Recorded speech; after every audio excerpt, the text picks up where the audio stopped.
Hi ನಮಸ್ತೆ ಎಲ್ರಿಗೂ welcome back to my YouTube channel. ಎಲ್ಲರೂ ಹೇಗಿದ್ದೀರಾ? ನೀವೆಲ್ಲರೂ ತುಂಬ ಚೆನ್ನಾಗಿದ್ದೀರಾ ಅನ್ಕೊತಾ ಇದ್ದೀನಿ. ಹಾಗೆ ನಾನು ಇವತ್ತು ಡೈಲಿ ಬ್ಲಾಗ್ನ ಮಾಡ್ತಾ ಇದ್ದೀನಿ. ಸೊ ಇವತ್ತಿನ ಬ್ಲಾಗ್ನ ಬೆಳಗಿನ ಜಾವನೇ ಸ್ಟಾರ್ಟ್ ಮಾಡಿದ್ದೀವಿ. ಸೊ ನಾವೆಲ್ಲ ರೆಡಿ ಆಗಿದ್ದೀವಿ ಇವತ್ತು. ಸೊ ಇವತ್ತಿಂದ ಇನ್ವಿಟೇಷನ್ನ ಸಬ್ಮಿಟ್ ಮಾಡೋಣ ಅಂತ. ಇವತ್ತು ಬಂದು ನಾವು ನಮ್ಮ ಊರಿಗೆ ಕಾರ್ಡೆಲ್ಲ ಕೊಡೋದಕ್ಕೆ ಅಂತ ಹೋಗ್ತಾ ಇದ್ದೀವಿ. ಸೊ ಸ್ವಲ್ಪ ಲಾಂಗ್ ಆಗಿರೋದ್ರಿಂದ ಬೆಳಗ್ಗೆನೇ ಬಿಡೋಣ ಅಂತ ಇವತ್ತೆಲ್ಲ ನಾವು ರೆಡಿ ಆಗಿದ್ದೀವಿ. ಏನಪ್ಪ ಎಲ್ಲ ರೆಡಿ ಆಗಿದ್ದೀವಿ. ಅಂದರೆ ನಮ್ಮ ಊರಿಗೆ ಹೋಗೋದಕ್ಕೆ ಆಲ್ಮೋಸ್ಟ್ ಒಂದು 5 hours ಬೇಕು. ನಾವು ಕಾರಲ್ಲಿ ಹೋಗ್ತಾ ಇರೋದ್ರಿಂದ ಮೇ ಬಿ ಒಂದು 4 hours ಆಗುತ್ತೇನೋ. ಬಸ್ಸಲ್ಲೆಲ್ಲ ಹೋದರೆ ಒಂದು 5.5 hours ಆಗುತ್ತೆ. ನಾನು ಆಲ್ರೆಡಿ ನಿಮಗೆ ತೋರಿಸಿದ್ದೀನಿ ಎಷ್ಟು ಅವರ್ಸ್ ಆಗುತ್ತೆ ಅಂತ. ಹಾಗಾಗಿ ನಾವು ಕಾರಲ್ಲಿ ಹೋಗ್ತಾ ಇರೋದ್ರಿಂದ ಒಂದು 4 hours ಆಗ್ಬೋದೇನೋ. ಎಲ್ಲರೂ ರೆಡಿಯಾಗಿದ್ದೀವಿ. ಸೊ ಇಲ್ಲಿಂದ ಮನೆಯಿಂದನೇ ಬ್ರೇಕ್ಫಾಸ್ಟ್ ಎಲ್ಲ ರೆಡಿ ಮಾಡಿಕೊಂಡು ತಿಂದ್ಕೊಂಡು ಹೊರಡೋಣ ಅಂತ. ಮತ್ತು ಬೆಳಗ್ಗೆ ಮಧ್ಯಾಹ್ನ ಸಂಜೆ ಹೋಟೆಲಲ್ಲೇ ಅಂದರೆ ಸೊ ನಾವು ಅಷ್ಟೊಂದು ಹೋಟೆಲ್ ರೆಗ್ಯುಲರಾಗಿ ತಿಂದೇ ಇರೋ ಕಾರಣ ಒಂದೇ ಸಲ 3 times ತಿಂದರೆ ಹೆಲ್ತ್ ಕೂಡ ಹಾಳು ಮಾಡ್ಕೊಳ್ಳೋದು ಬೇಡ ಅಂದ್ಬಿಟ್ಟು ಬೆಳಗಿನ ಬ್ರೇಕ್ಫಾಸ್ಟ್ ಮನೇಲೇ ರೆಡಿ ಆಗ್ತದೆ ಚಿತ್ರಾನ್ನ. ಸೊ ಬನ್ನಿ ಏನೇ ಇವತ್ತಿನ ಬ್ಲಾಗ್ನ ಸ್ಟಾರ್ಟ್ ಮಾಡೋಣ. ಸೊ ಇವತ್ತು ನಮ್ಮ ರಿಲೇಟಿವ್ಸ್ ಮನೆಗೆಲ್ಲ ಸೊ ಇನ್ವಿಟೇಷನ್ನ ಕೊಡೋಕೆ ಹೋಗ್ತಾಯಿದ್ದೀನಿ. ಎಸ್ಪೆಷಲಿ ನಮ್ಮಮ್ಮ ಕಡೆ ಮನೆ ಎಲ್ಲ ಅಂದರೆ ನಮ್ಮ ಅಪ್ಪಾಜಿ ಫ್ಯಾಮಿಲಿ, ನಮ್ಮಮ್ಮ ಫ್ಯಾಮಿಲಿ, ಇವ್ರಿಗೆಲ್ಲರಿಗೂ ಇವತ್ತು ಇನ್ವಿಟೇಷನ್ ಕೊಡೋದಿರುತ್ತೆ. ಸೊ ಹಾಗಾಗಿ ನಾವು ಕೂಡ ಎಲ್ಲರೂ ಹೊರಡ್ತಾ ಇದ್ದೀವಿ. ಸೊ ಮಕ್ಕಳನ್ನು ಕರ್ಕೊಂಡು ಹೋಗ್ತಾ ಇದ್ದೀವಿ, ಕಾರಲ್ಲಿ ಹೋಗ್ತಾ ಇರೋದಲ್ವ. ಹಾಗಾಗಿ ಎಲ್ಲರೂ ಹೋಗ್ಬಿಟ್ಟು ಬರೋಣ, ಅವ್ರನ್ನೇನು ಮನೇಲೇ ಬಿಟ್ಟು ಹೋಗೋದು ಅಂದ್ಬಿಟ್ಟು ಅವ್ರಿಗೂ ಒಂಥರ ಚೆನ್ನಾಗಿರುತ್ತೆ ಅಂದ್ಬಿಟ್ಟು ಎಲ್ಲರೂ ಹೋಗ್ತಾ ಇದ್ದೀವಿ. ಸೊ ನಮ್ಮ ಜೊತೆ ಇವತ್ತು ತನುಜಕ್ಕನ್ನು ಬರ್ತಾ ಇದ್ದಾರೆ. ಸೊ ಅವ್ರನ್ನೂ ಕರ್ಕೊಬಂದಿದ್ದೀವಿ. ಸೊ ನಾವು ಫ್ಯಾಮಿಲಿ ಮಾತ್ರ ಹೋಗೋದು. ಸೊ ಇವ್ರನ್ನೂ ಕರ್ಕೊಂಡು ಹೋಗೋಣ ಅಂದ್ಬಿಟ್ಟು ಜೊತೆಗೆ ಇವ್ರನ್ನೂ ಕರ್ಕೊಂಡು ಹೋಗ್ತಾ ಇದ್ದೀನಿ. ಇವರು ನಮ್ಮ ಊರಿಗೆ ಬಂದಿದ್ದು ನಮ್ಮ ಮದುವೆಯಲ್ಲಿ, ಅದಾದಮೇಲೆ ಇವತ್ತೇ ಬರ್ತಾ ಇರೋದು ತಾನೇ. ನನ್ನ ಮದುವೆಲಿ ಬಂದಿದ್ದು. ಸೊ ಅದಾದಮೇಲೆ ಇವತ್ತೇ ನಾವು ಕರ್ಕೊಂಡು ಹೋಗ್ತಾ ಇರೋದು. ಸೊ ಎನಿವೇ ಬನ್ನಿ ಇವತ್ತಿನ ಬ್ಲಾಗ್ನ ಸ್ಟಾರ್ಟ್ ಮಾಡ್ತಾ ಇದ್ದೀನಿ. ವಿಡಿಯೋ ಇಷ್ಟ ಆದರೆ ಲೈಕ್ ಮಾಡೋದನ್ನ ಮರಿಬೇಡಿ. ಹಾಗೆ ನಿಮ್ಮ ಫ್ರೆಂಡ್ಸ್ ಆ್ಯಂಡ್ ಫ್ಯಾಮಿಲಿಸನ್ನು ಕೂಡ ಈ ವಿಡಿಯೋನ ಶೇರ್ ಮಾಡ್ಕೊಳ್ಳಿ. ಸೊ ಕ್ಯೂಟಿ ರೆಡಿ ಆಗಿದ್ದಾರೆ. ಸೊ ಕ್ಯೂಟಿ ನಾನು ವೈಟೇ ಅಂದರೆ ವೈಟು ಪಿಂಕು, ನಾನು ವೈಟು ಬ್ಲ್ಯಾಕು. ಸೊ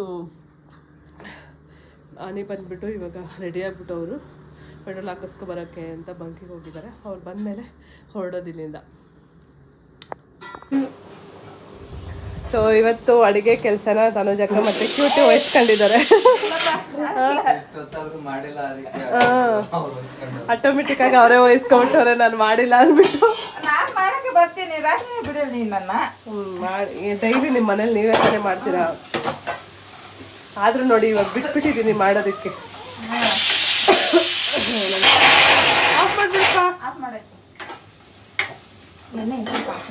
ಹಾಕೋ ಕ್ಯೂಟಿ. ನಮ್ ಕ್ಯೂಟಿ ಚೂರೇ ಹಾಕದ.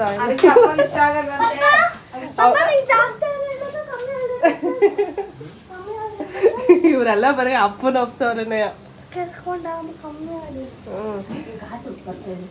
ಓಪನ್ ಮಾಡಿ ತನಜಕ್ಕ, ಅದು ಇದು ಲಾಕ್ ಏನೋ ಆಗ್ಬಿಟ್ಟೈತೆ ಅದೊಂದು. ಎತ್ತಿ ಫುಲ್ ಎತ್ತಿ. ಸೊ ಕ್ಯೂಟಿ ತನುಜಕ್ಕ ಸೇರ್ಕೊಂಡು ಇವಾಗ ಚಿತ್ರಾನ್ನ ರೆಡಿ ಮಾಡ್ತಾ ಇದ್ದಾರೆ. ಸೊ ನಾವು ಹೊರಡೋಕ್ಕಿಂತ ಮುಂಚೆ ಟಿಫನ್ ಮಾಡ್ಕೊಂಡೆ ಹೊರಟ್ಬಿಡೋಣ ಅಂದ್ಬಿಟ್ಟು ಸೊ ಇಲ್ಲೆಲ್ಲ ರೆಡಿ ಮಾಡ್ತಾ ಇದ್ದಾರೆ. ನಾನು ಸ್ವಲ್ಪ ಸ್ನ್ಯಾಕ್ಸು, ನನಗೆ ಬೇಕಾಗಿರೋ ಬ್ರೇಕ್ಫಾಸ್ಟ್ ಎಲ್ಲ ಇಲ್ಲಿ ರೆಡಿ ಮಾಡ್ಕೊಂಡು ಇಟ್ಕೊಂಡಿದ್ದೀನಿ. ನೀರು ಬಾಟಲು, ಬಿಸ್ಕೆಟ್ಸು ಮಕ್ಕಳಿಗೆ, ಪಪಾಯ, ಹಾಗೆಯೇ ಇದು ಮ್ಯೂಸ್ಲಿ, ಡ್ರೈ ಫ್ರೂಟ್ಸು, ಇದು ಡ್ರೈ ಫ್ರೂಟ್ಸು. ಸೊ ಇಷ್ಟನ್ನು ತಗೊಂಡು ಪ್ಯಾಕ್ ಮಾಡ್ಕೊಂಡಿದ್ದೀನಿ ನಾನು. ಸೊ ಇವಾಗ ಬ್ರೇಕ್ಫಾಸ್ಟಿಗೆ ಚಿತ್ರಾನ್ನ ರೆಡಿ ಆಗ್ತಾ ಇದೆ. ಸೊ ರುದ್ದಿ ನೋಡಿ ರೆಡಿಯಾಗಿ ನಿಂತ್ಕೊಂಡಿದ್ದಾನೆ. ಹಾಲು ಕುಡಿಯೋ ಬಸ್ಸು. ನಮ್ಮ ಮನೆ ಹೋಟ್ಲಲ್ಲಿ ಬೇಡ ಬ್ರೇಕ್ಫಾಸ್ಟು, ಮನೇಲೇ ಬ್ರೇಕ್ಫಾಸ್ಟ್ ಮಾಡೋಣ ಅಂದ್ಬಿಟ್ಟು ಇವಾಗ ಮಧ್ಯಾಹ್ನ ಹೋಟ್ಲಲ್ಲಿ ತಿನ್ನಲ್ಲ. ಊಟ ಗಿಟ ಕೊಟ್ಟೋದು ಏನು ಮಾಡ್ತೀವಿ? ಅಲ್ಲೇನಾದ್ರೂ ಐತೆ ನಿಂಗೆ ಹೋಗೋದು ಬರೋದು ಎಲ್ಲ ಸ್ಟೇ ಆಗ್ತೀವಿ. ಸೊ ಹಾಗಾಗಿ ಹೊಟ್ಟೆಯಲ್ಲಿ ಹಾಳು ಮಾಡ್ಕೋಬಾರ್ದು, ಹೋಟ್ಲಲ್ಲಿ ತಿಂದ್ಬಿಟ್ಟು ಅಂದ್ಬಿಟ್ಟು ಅನ್ನಿ. ಸೊ ಮುನ್ನೆಚ್ಚರಿಕೆ ಕ್ರಮವಾಗಿ ಬ್ರೇಕ್ಫಾಸ್ಟ್ನ ಮಾಡೋಕ್ಕೆ ಹೇಳಿದ್ದಾರೆ. ಬಸ್ಸು ಎದ್ದು ನಿಂತ್ಕೋ. ನಮ್ಮ ಬಾಸ್ ಹೆಂಗೆ ರೆಡಿ ಆಗಿದ್ದಾನೆ ನೋಡಿ, ಎದ್ದು ನಿಂತ್ಕೊಳ್ಳೋ. ಬಾಸು ರುದ್ದಿ ಚೆನ್ನಾಗಿರೋದು, ಬಾಸು ಚೆನ್ನಾಗಿ ಕಾಣಿಸ್ತಾ ಇಲ್ಲ.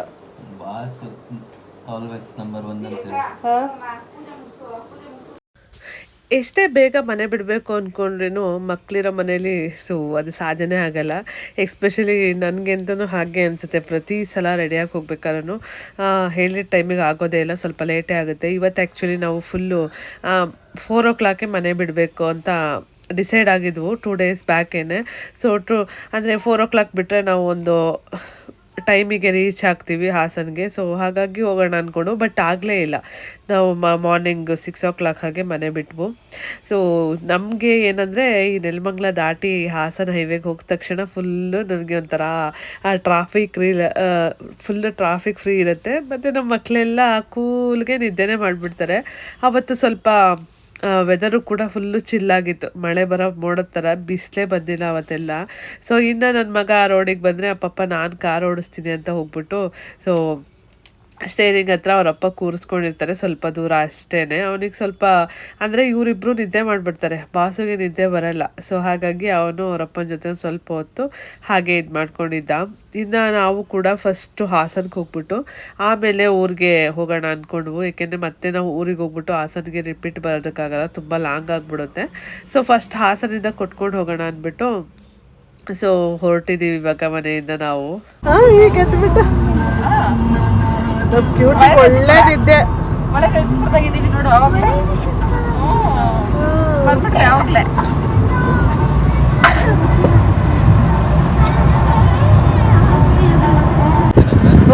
ಚಳಿ ಆಗ್ತಾ ಇತ್ತು, ಬಿಸಿಲೇ ಇಲ್ವಲ್ಲ ಇವತ್ತು, ಚಳಿ. ಸೊ ಇವಾಗ ಬ್ರೇಕ್ಫಾಸ್ಟ್ ಮಾಡೋದಕ್ಕೆ ಅಂತ ಉಡುಪಿ ಗ್ರ್ಯಾಂಡಿಗೆ ಬಂದಿದ್ದೀವಿ. ಬ್ರೇಕ್ಫಾಸ್ಟ್ ಮುಗಿಸ್ಕೊಂಡು ಹೋಗೋಣ ಅಂತ ಹಾಸನ ಈಗ ಬಂದಿದ್ದೀವಿ.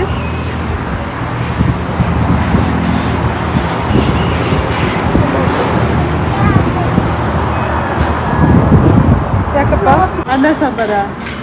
ಅನ್ನ ಸಾಂಬಾರು ಇಲ್ಲ ಕಡೆ. ಮತ್ತೆ ಬೆಳಿಗ್ಗೆ ಯಾರು ಅನ್ನ ಸಾಂಬಾರು ಕೊಡ್ತಾರೆ? ಲಿಸ್ಟಲ್ಲಿ ಚೆಕ್ ಮಾಡ್ತಾರೆ. ಇನ್ನೊಬ್ಳು ಅನ್ನ ಸಾಂಬಾರು ನನಗೆ ಬರೀ ಅನ್ನ ಸಾಂಬಾರು. ಬಸ್ ನಿಂಗೇನು ಬೇಕು ನಿಮಗೆ? ಬಾಸ್ ಗೋಬಿ ಮಂಚೂರಿ ಬೆಳಗ್ಗೆನೆ ಇನ್ನೊಂದು ಸೇರಕ್ಕಪ್ಪ.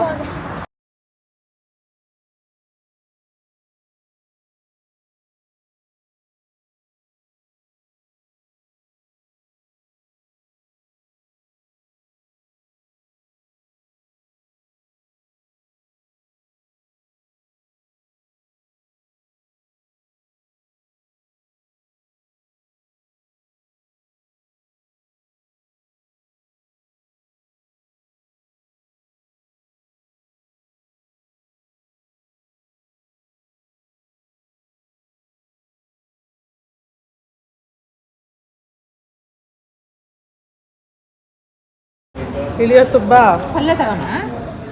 ಪಲ್ಯ ಎಲ್ಲರೂ ಇಡ್ಲಿ ವಡೆ ಮಸಾಲೆ ದೋಸೆ ತಿಂದ್ಕೊಂಡು ಅದಾದಮೇಲೆ ಮಧುರ್ ವಡೆ ಫ್ರೆಶ್ ಆಗಿ ಚೆನ್ನಾಗಿದೆ ಅಂತ ಹೇಳಿದ್ರು. ಹಾಗಾಗಿ ಮಧುರನ್ನು ಟೇಸ್ಟ್ ಮಾಡಿ ಒಂದು ಲೋಟ ಕಾಫಿ.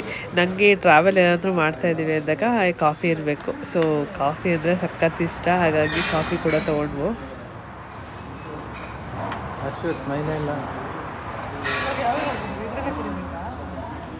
ಯಾವ್ದ್ರಲ್ಲಾದ್ರೂ ಕುಡಿಯಮ್ಮ, ಅದ್ರಲ್ಲಾದ್ರೂ ಕುಡಿಯೋದ್ರಲ್ಲ ಅದನ್ನು ಕೇಳ್ತಾಳೆ, ಗೊತ್ತಿಲ್ಲ. ಬೈಟು ಮಾಡ್ಕೊಂಡ್ರೆ ಅದ್ರಲ್ಲಿ ಆ ಕಡೆ ಕರ್ಕೊಂಡು ಆದ್ರೂ ಆ ಕಡೆ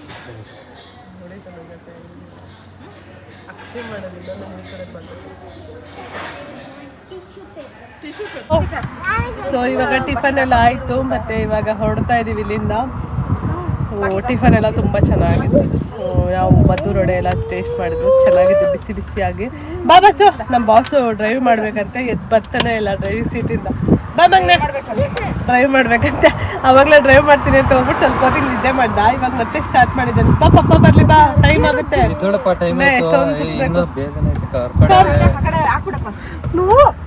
ಮದು ಬಟ್ಟೆ ಎಕ್ಸ್ಟ್ರಾ ತಂದರೆ ವೃದ್ಧಿ ಫುಲ್ಲು ವಾಮಿಟಿಂಗು, ಹಾಗಾಗಿ ವಿಶಾಲ್ ಮಾರ್ಟಲ್ಲಿ ಹೋಗಿ ಶಾಪಿಂಗ್ ಮಾಡ್ಕೊಂಡು ಬಂದಿದ್ದೀವಿ.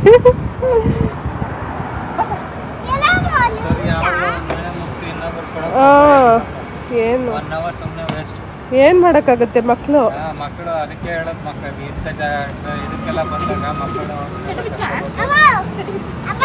ಕೆಲಸ ಮುಗಿಸ್ಕೊಂಡು ಹೋದ ನೋಡಿ, ಇಲ್ಲ ಮನೇನ ಹಂಗೆ ಬೈತಾವ್ರೆ. ಇಲ್ಲ ಮತ್ತೆ ಎಷ್ಟೊತ್ತಾಗತ್ತೆ ಇವಾಗ ಟೈಮ್ ನೋಡು. ಬೇಗನೆ ಬಂದಲ್ಲ ನೀ ರೋಡಲ್ಲಿ. ವೃದ್ಧಿ ರೋಡ್ ಮಧ್ಯದಲ್ಲಿ ಫುಲ್ಲು ವಾಮಿಟಿಂಗು. ಅದಾದಮೇಲೆ ವಿಶಾಲ್ ಮಾರ್ಟಿಗೆ ಹೋಗಿ ಹಾಗೆ ಬಟ್ಟೆ ಎಲ್ಲ ತೊಗೊಂಡು ಅವಳಿಗೆ ಒಂದು 3 ಜೊತೆ. ಸೊ ಆ್ಯಕ್ಚುಲಿ ಏನು ಗೊತ್ತಾ, ಅವಳು ವಾಮಿಟ್ ಮಾಡ್ಕೊಂಡಿದ್ದಕ್ಕೆ ಒಂದು 3 ಜೊತೆ ಡ್ರೆಸ್ ತೊಗೊಂಡು, ಸೊ ಒಂದಕ್ಕಿಂತ ಒಂದು ಚೆನ್ನಾಗಿತ್ತು, ಹಾಗಾಗಿ ಒಂದು 3 ಜೊತೆ ತೊಗೊಂಡು ಸೊ ಹಾಸನಲ್ಲಿ ನಮ್ಮ ದೊಡ್ಡಮ್ಮ ಮನೆಗೆಲ್ಲ ಹೋಗಿ ಅಲ್ಲಿ ಕೊಟ್ಬಿಟ್ಟು ಅಲ್ಲಿಂದ ನಾವು ನಮ್ಮೂರಿಗೆ ಬಂದವು. ಇದು ನಮ್ಮ ಮಾವನ ಮೊಮ್ಮಗು ಲಡ್ಡು. ಸೊ 8 ಮಂತ್ಸ್ ಕಂಪ್ಲೀಟ್ ಆಗಿದೆ. ನಾನು ಫಸ್ಟ್ ಟೈಮ್ ನಾನು ಊರಿಗೆ ಹೋಗೇ ಇಲ್ಲ. ಸೊ ಪಾಪು ಹುಟ್ಟಿದ ಮೇಲೆ ಇವಾಗಲೇ ಹೋಗಿದ್ದು, ಹಾಗಾಗಿ ಅವಳನ್ನ ಸ್ವಲ್ಪ ಹೊತ್ತು ಎತ್ಕೊಂಡು ನಮ್ಮ ಕ್ಯೂಟಿಗೆ ಸಖತ್ ಇಷ್ಟ ಈ ಪಾಪು ಅಂದರೆ. ಕ್ಯೂಟಿಗೆ ಇಷ್ಟ. ಬಾಸು ವೃದ್ಧಿ ಅವರೆಲ್ಲ ಈ ಪಾಪು ಚಿಕ್ಕ ಪಾಪು ಇದ್ದಾಗ ಇಲ್ಲೇ ರಾಜ್ಯದಲ್ಲಿ ಇದ್ರಲ್ಲ, ಅವಾಗ ಬಂದು ಆಟ ಆಡ್ಕೊಂಡು ಹೋಗೋರು. ಹಾಗಾಗಿ ಕ್ಯೂಟಿಗೆ ಮಕ್ಳು ಎತ್ಕೊಳ್ಳೋದೊಂದು ಸಖತ್ ಇಷ್ಟ. ಎತ್ಕೊಂಡು ಆಟ ಆಡಿಸ್ತಾ ಇದ್ಲು. ಇನ್ನು ನಾವು ಯಾವುದೇ ವಿಡಿಯೋ ಮಾಡೋಕ್ಕೆ ಹೋಗಲಿಲ್ಲ, ಏಕೆಂದರೆ ನಮ್ಮೂರಿಗೆಲ್ಲ ಕೊಟ್ಕೊಂಬರೋ ಅಷ್ಟೊತ್ತಿಗೆ ಆಲ್ಮೋಸ್ಟ್ ಒಂದು 10:30 ಆಗಿತ್ತು. ಮಲಗಿರೋರ್ನೆಲ್ಲ ಎಬ್ಬಿಸ್ಬಿಟ್ಟು ಇನ್ವಿಟೇಷನ್ ಕೊಟ್ಬಿಟ್ಟು ಬಂದಿದ್ದೀವಿ ನಾವು, ಏಕೆಂದರೆ ನಾವು ಕಂಪ್ಲೀಟ್ ಮಾಡಿಕೊಂಡು ರಿಟರ್ನ್ ಬರಲೇಬೇಕಾಗಿತ್ತು. ಹಾಗಾಗಿ ನೆಕ್ಸ್ಟ್ ಡೇ ನಮಗೆ ಪ್ಲಂಬರ್ ಬರ್ತಾಯಿದ್ರು, ಅಂದರೆ ಫಿಚರ್ಸ್ ಎಲ್ಲ ಫಿಟ್ ಮಾಡೋದಕ್ಕೆ. ಹಾಗಾಗಿ ನಾವು ಅವತ್ತಿನ ದಿನವೇ ರಿಟರ್ನ್ ಬಂದವು. ನಾವು ಮನೆಗೆ ಬರೋ ಅಷ್ಟೊತ್ತಿಗೆ ಒಂದು 2:30 ಆಗಿತ್ತು. ಸೊ ಇನ್ನು ನೆಕ್ಸ್ಟ್ ಡೇಗೆ ಪ್ಲಂಬಿಂಗ್ದು ಫಿಚರ್ಸ್ ಎಲ್ಲ ತೊಗೊಬಂದಿದ್ವು. ಅದನ್ನೆಲ್ಲ ಪ್ಯಾಕ್ ಮಾಡ್ಕೊತಾ ಇದ್ದಾರೆ. ಅಂದರೆ ಇವತ್ತು ಫಿಟ್ ಮಾಡೋದಕ್ಕೆ ಬರ್ತೀನಿ ಅಂತ ಹೇಳಿದ್ರು. ನಾವೆಲ್ಲ ತಂದ್ಬಿಟ್ಟು ಇಲ್ಲೇ ಮನೆಯಲ್ಲ ಹತ್ರನೇ ಇಟ್ಕೊಂಡಿದ್ವು. ಹಾಗಾಗಿ ಎಲ್ಲ ಎತ್ತಿಟ್ಕೊತಾ ಇದ್ದಾರೆ ಅವರು ಸೈಟ್ ಹತ್ರ ತೊಗೊಂಡು ಹೋಗೋದಕ್ಕೆ ಅಂತ. ನಮಗೆ ಹಿಂದಿನ ದಿನವೂ ಫುಲ್ಲು ರೆಸ್ಟ್ ಇರಲಿಲ್ಲ. ಇವತ್ತು ಕೂಡ ಶನಿ ಸ್ವಲ್ಪ ಬೇಗನೆ ಎದ್ಬಿಟ್ಟು ಮನೆಗೆ ಬಂದು ನಾವು ಎಲ್ಲ ಮಲ್ಕೊಳ್ಳೋ ಅಷ್ಟೊತ್ತಿಗೆ ಒಂದು 3:30 ಆಗಿತ್ತು. ಇನ್ನು ಬೆಳಗ್ಗೆ ಬೇಗನೆ ಎದ್ಬಿಟ್ಟು ಸೊ ಎಲ್ಲ ಫಸ್ಟ್ ಚೆಕ್ ಮಾಡ್ಕೊತಾ ಇದ್ದಾರೆ. ಅವ್ರು ಕೊಟ್ಟಿರೋ ಲಿಸ್ಟ್ ಎಲ್ಲ ಇದೆಯಾ ಅಂತ ಚೆಕ್ ಮಾಡಿಕೊಂಡು ಸೊ ಎಲ್ಲ ತೊಗೊಂಡು ಹೋಗ್ತಾ ಇದ್ದಾರೆ. ಫಸ್ಟ್ ನಾವಿಲ್ಲೇ ನಮ್ಮನೆ ಹತ್ರನೇ ಜಾಗ್ವಾರಲ್ಲೇ ಎಲ್ಲ ಪರ್ಚೇಸ್ ಮಾಡಿದ್ವು. ಹಾಗಾಗಿ ನಮಗೆ ಸ್ವಲ್ಪ ಬಜೆಟಲ್ಲೂ ಸಿಗುತ್ತೆ ಅಂದ್ಬಿಟ್ಟು ನಾವಿಲ್ಲೇ ಗೊತ್ತಿರೋ ಶಾಪಲ್ಲೇ ಪರ್ಚೇಸ್ ಮಾಡಿದ್ವು. ನಾವು ಇವಾಗ ಮನೆ ಇದೆಯಲ್ಲ ಅಲ್ಲೆಲ್ಲ ಬಂದ್ಬಿಟ್ಟು ಸ್ವಲ್ಪ ಜಾಸ್ತಿನೇ ಇತ್ತು ಪ್ರೈಸ್ ಎಲ್ಲ. ಹಾಗಾಗಿ ನಮಗೆ ಒಂದು ಬೆಸ್ಟ್ ಪ್ರೈಸಲ್ಲಿ ಎಲ್ಲಿ ಸಿಗುತ್ತೆ ಅಲ್ಲೇ ಬೈ ಮಾಡೋಣ ಅಂದ್ಬಿಟ್ಟು ಸೊ ಈ ಐಟಮ್ಸ್ ಎಲ್ಲ ನಾವು ಮನೆ ಹತ್ರನೇ ತೊಗೊಂಡ್ವು. ಸೊ ಇನ್ನು ಅಲ್ಲಿ ಕೂಡ ಎಲ್ಲರೂ ಸ್ವಲ್ಪ ವೈರಿಂಗ್ ಕೆಲಸ ಕೂಡ ಇತ್ತು. ಸೊ ಇವ್ರೇನು ಮಾಡಿಬಿಟ್ಟಿದ್ರು ಅಂದರೆ ಎಲೆಕ್ಟ್ರಿಷಿಯನ್ ಅವರು ಸೊ CCTVದು ಮತ್ತು ಕೇಬಲ್ ವೈರ್ ಕನೆಕ್ಷನ್ನೇ ಮಾಡಿಲ್ಲ. ಸೊ ಹಾಗಾಗಿ ಅದನ್ನು ಎಕ್ಸ್ಟ್ರಾ ತಂದುಕೊಟ್ಟು ಅದನ್ನು ಮಾಡಿಸ್ತಾ ಇದ್ದೀವಿ. ನಾವು ಕೂಡ ಮರ್ತೋಗ್ಬಿಟ್ಟಿದ್ದೀವಿ. ನೋಡಿದ್ರೆ ಅವ್ರು ಆ್ಯಕ್ಚುಲಿ ಅದನ್ನು ಫಿಟ್ ಮಾಡಬೇಕು. ಅವರು ಕೂಡ ಅದನ್ನು ನಮಗೆ ನೆನಪಿಸಿಲ್ಲ. ಆಮೇಲೆ ನಮಗೆ ಸದ್ಯ ನೆನಪಾದ ತಕ್ಷಣವೇ ಅವ್ರನ್ನ ಕರೆಸಿ ಸೊ ಆ ವೈರೆಲ್ಲ ತಂದುಕೊಟ್ವು. ಅವರು ಅದನ್ನು ಫಿಟ್ ಮಾಡ್ತಾಯಿದ್ರು. ಇನ್ನು ಪ್ಲಂಬರು ಕೂಡ ಬಂದಿದ್ದರು. ಅವರು ಕೂಡ ಕೊಳಾಯಿಗಳೆಲ್ಲ ಫಿಟ್ ಮಾಡಿ ಅಡುಗೆ ಮನೆಯಲ್ಲಿ ಸಿಂಕ್ ಎಲ್ಲನೂ ಅವರು ಕಟ್ ಮಾಡ್ಕೊತಾ ಇದ್ರು, ಟೈಲ್ಸ್ ಎಲ್ಲ ಕಟ್ ಮಾಡ್ಕೊತಾ ಇದ್ರು. ಸೊ ಎಷ್ಟು ಕೆಲಸ ಮುಗ್ದಿದೆ ಅಂದ್ಕೊಂಡ್ರು ಈ ಗೃಹಪ್ರವೇಶ ಟೈಮಿಗೆ ನಮಗೆ ಹೆಂಗೆ ಆಗ್ತಾಯಿತ್ತು ಅಂತ ಫುಲ್ಲು ರೆಸ್ಟ್ಲೆಸ್ ಆಗಿ ಹೋಗ್ಬಿಟ್ಟಿದ್ದೀವಿ ಅಂತಲೇ ಹೇಳ್ಬೋದು. ಎಲ್ಲ ಅಂದರೆ ನಾವು ಏನಾದರೂ ಸ್ವಲ್ಪ ಕೆಲಸ ಇದೆ ಅಂದಾಗ ನಮ್ಮ ಮನೆಯಿಂದ ಅಲ್ಲಿಗೆ ಹೋಗಬೇಕು. ನಮ್ಮ ಮನೆಯಿಂದ ಅಲ್ಲಿಗೆ ನಮ್ಮ ಹೊಸ ಮನೆ ಹತ್ರಕ್ಕೆ ಒಂದು 7-8 ಕಿಲೋಮೀಟರ್ ಆಗುತ್ತೆ. ಅದು ಕೂಡ ಟ್ರಾಫಿಕ್ ರೋಡೇನೆ, ಅಲ್ಲಿಗೆ ಹೋಗಬೇಕು. ಸೊ ಹಿಂದಿನ ದಿನ ತಾನೇ ನಾವು ಊರಿಂದ ಬಂದು ಸುಸ್ತಾಗಿದ್ದು, ಅದನ್ನೇ ನನಗೆ ಹೇಳ್ತಾ ಇದ್ವು ನೋಡು ಅಂತ. ನಮ್ಮ ಮನೆ ಪರವಾಗಿಲ್ಲ ಬಿಡು, ಅದು ಚೆನ್ನಾಗೇ ಕಾಣಿಸ್ತಾ ಇದೆ ಅಂತ ಹೇಳ್ತಾಯಿದ್ರು. ಸೊ ಹಾಗೆ ಪ್ರತಿಯೊಂದು ಕೆಲಸಕ್ಕೂ ನಾವು ಇಲ್ಲಿಂದ ಅಲ್ಲಿಗೆ ಹೋಗಬೇಕು. ಅದರಲ್ಲೂ ಇವರು ಒಂದೇ ಸಲ ಬಂದ್ ಬರಲ್ಲ. ಅವರು ಒಂದೊಂದು ಟೈಮಿಗೆ ಒಬ್ಬೊಬ್ಬರು ಬಂದ್ ಮಾಡ್ತಾರೆ. ಕೀ ಎಲ್ಲ ನಮ್ಮ ಹತ್ರನೇ ಇರುತ್ತೆ. ಸೊ ನಮ್ಮ ಸೈಟ್ ಇಂಜಿನಿಯರ್ ಹತ್ರನೂ ಇದೆ. ಅವ್ರು ಅವೈಲೇಬಲ್ ಇದ್ದಾಗ ಅವ್ರು ಬಂದು ಮಾಡಿಸ್ತಾ ಇರ್ತಾರೆ, ಇಲ್ಲ ನಾವು ಇದ್ದಾಗ ನಾವೇ ಮಾಡಿಸ್ಬೇಕು. ಇವೆಲ್ಲ ಕೆಲಸಗಳನ್ನು ನಾವು ನಿಂತ್ಕೊಂಡು ಮಾಡಿಸ್ದಾಗ್ಲೇ ಅದು ಕರೆಕ್ಟು. ಸೊ ನಾವು ಒಬ್ರು ಕೈಯಲ್ಲಿ ಬಿಟ್ಬಿಟ್ಟು ಮಾಡಿಸ್ತೀವಿ ಅಂದಾಗೆಲ್ಲ ಅದು ಅಷ್ಟು ನೀಟಾಗಿ ಬರಲ್ಲ. ಹಾಗಾಗಿ ನಾವು ಪ್ರತಿ ಕೆಲಸದಲ್ಲೂ ನಮ್ಮ ಮನೇಲಿ ಪ್ರತಿ ಒಂದು ಕೆಲಸದಲ್ಲೂ ನಾವು ನಿಂತು ಮಾಡಿಸಿದ್ದೀವಿ. ಇನ್ನು ಅದಾದಮೇಲೆ ಲಾಸ್ಟ್ ಆಷಾಢ ಆಯ್ತಲ್ವ, ಸೊ ಹಾಗಾಗಿ ದೇವಸ್ಥಾನ ಕೂಡ ಹೋಗ್ಬಿಟ್ಟು ಬರೋಣ ಅಂದ್ಬಿಟ್ಟು ಹೋಗಿದ್ವಿ. ಹಾಗೆಯೇ ದೇವರ ಅಲಂಕಾರ ತುಂಬ ಚೆನ್ನಾಗಿ ಮಾಡಿದರು. ಸೊ ಲಾಸ್ಟ್ ವಾರ ಆಗಿದ್ದಕ್ಕೆ ಮಾರಮ್ಮ ದೇವಸ್ಥಾನ ತುಂಬ ಚೆನ್ನಾಗಿ ಅಲಂಕಾರ ಎಲ್ಲ ಮಾಡಿದ್ರು. ದೇವ್ರ ಹತ್ರ ಕುತ್ಕೊಂಡು ಎದ್ದು ಬರೋಕ್ಕೆ ಮನಸ್ಸಿರಲಿಲ್ಲ, ಅಷ್ಟು ಚೆನ್ನಾಗಿತ್ತು ದೇವರ ಅಲಂಕಾರ ಎಲ್ಲ. ಸೊ ಇದಾಗಿತ್ತು ಇವತ್ತಿನ ವಿಡಿಯೋ ಇಷ್ಟ ಆಗಿದ್ರೆ ಲೈಕ್ ಮಾಡೋದನ್ನ ಮರಿಬೇಡಿ. ಹಾಗೆ ನಿಮ್ಮ ಫ್ರೆಂಡ್ಸ್ ಆ್ಯಂಡ್ ಫ್ಯಾಮಿಲಿಗೂ ಕೂಡ ಈ ವಿಡಿಯೋನ ಶೇರ್ ಮಾಡ್ಕೊಳ್ಳಿ.